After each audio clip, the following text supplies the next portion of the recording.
Hello student. विषय हिंदी व्याकरण। Topic वर्ण एवं लिपि यानी प्रकरण है वर्ण एवं लिपि। चलो पढ़ते हैं। वर्ण एवं लिपि समझिए।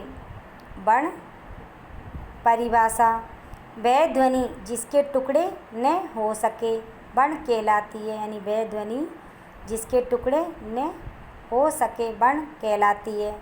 समझिए। वर्णमाला परिभाषा भाषा वर्णों से बनती है। यानी भाषा वर्णों से बनती है। हिंदी के वर्णों का उचित क्रम को हिंदी की वर्णमाला कहा जाता है। यानी हिंदी के वर्णों का उचित क्रम को हिंदी की वर्णमाला कहा जाता है। प्रश्न, आपका स्वेटर किस चीज़ से बना है? आपका स्वेटर किस चीज़ से बना है? उत्तर, ऊन से।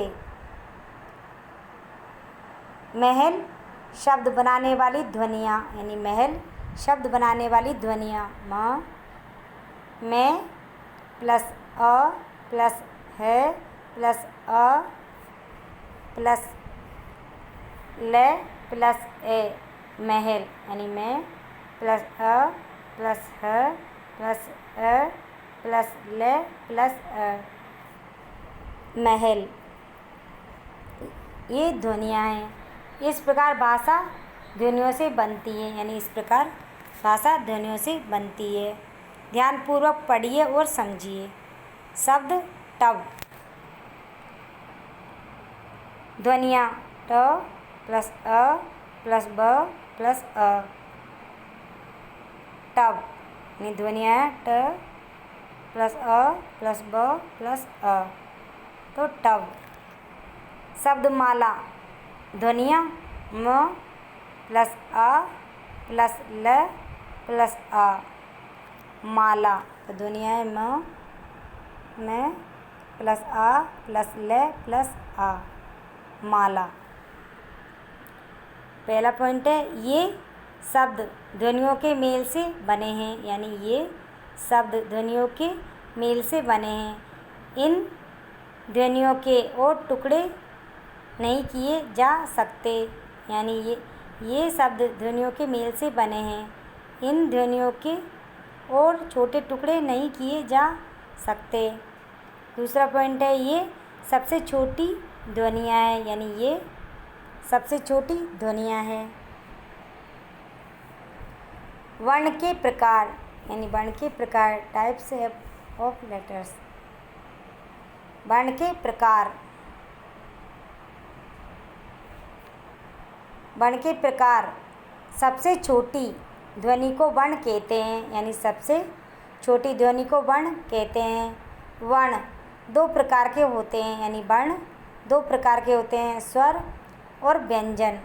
हिंदी में 11 स्वर और 33 व्यंजन होते हैं। यानी हिंदी में 11 स्वर और 33 व्यंजन होते हैं। वर्ण, स्वर और व्यंजन। स्वर ए आ ई उ री ए ऐ ओ औ, ये 11 स्वर हैं। जिन वर्णों को बोलते समय किसी अन्य वर्ण की सहायता न लेनी पड़े उन्हें स्वर कहते हैं। यानी जिन वर्णों को बोलते समय किसी अन्य वर्ण की सहायता न लेनी पड़े उन्हें स्वर कहते हैं।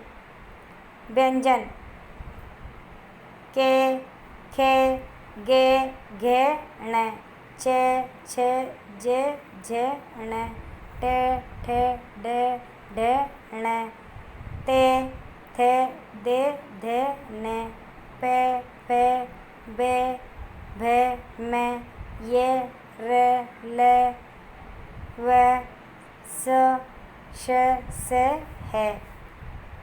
ये 33 व्यंजन हैं। जिन वर्णों को बोलते समय स्वरों की सहायता लेनी पड़ती है उन्हें व्यंजन कहते हैं। यानी जिन वर्णों को बोलते समय स्वरों की सहायता लेनी पड़ती है उन्हें व्यंजन कहते हैं। जानिए, इनके अतिरिक्त हिंदी में कुछ अन्य वर्ण भी है। यानी इनके अतिरिक्त हिंदी में कुछ अन्य व्यंजन भी है। संयुक्त व्यंजन छ त्र ज्ञ श्र, तो ये छ त्र ज्ञ श्र ये संयुक्त व्यंजन है। अतिरिक्त वर्ण ढ और ढ, ड़ और ढ ये अतिरिक्त वर्ण हैं। लिपि, अनुस्वार और अनुनासिक। लिपि पहला पॉइंट है, वर्ण संकेतों को किसी भी भाषा में जिस रीति से लिखा जाता है वह उस भाषा की लिपि कहलाती है। यानी लिपि वर्ण संकेतों को किसी भी भाषा में जिस रीति से लिखा जाता है वह उस भाषा की लिपि कहलाती है। दूसरा पॉइंट है, हिंदी भाषा को यानी हिंदी भाषा को देवनागरी लिपि में लिखा जाता है। यानी हिंदी भाषा को देवनागरी लिपि में लिखा जाता है। अनुस्वार और अनुनासिक। अनुस्वार, तो इसका पॉइंट है, अनुस्वार जिन वर्णों पर बिंदु लगाए उनका उच्चारण करते समय हवा नाक से बाहर निकलती है, बिंदु को अनुस्वार कहते हैं। अनुस्वार जिन वर्णों पर बिंदु लगाए उनका उच्चारण करते समय हवा नाक से बाहर निकलती है,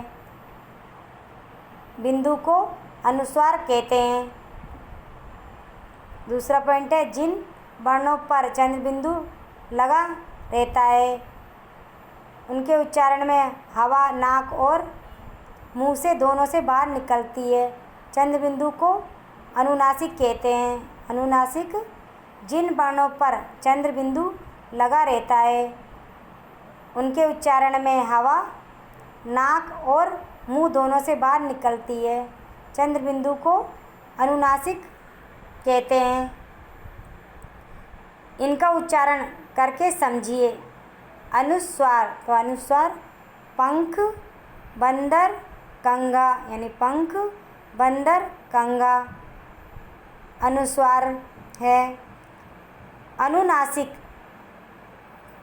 चांद, आँख, सांप, तो अनुनासिक चांद, आँख, सांप ये अनुनासिक है।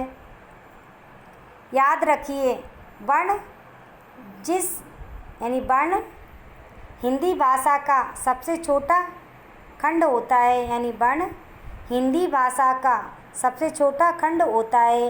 ये भाषा की इकाई होता है, यानी ये भाषा की इकाई होता है।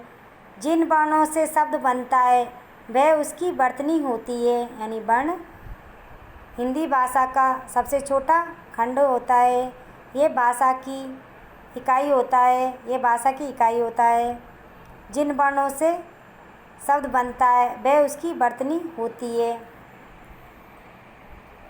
तो आपको ये प्रकरण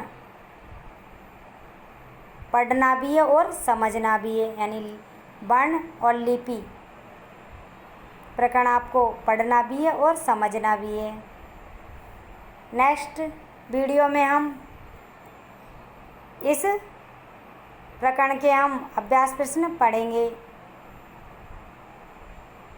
थैंक यू।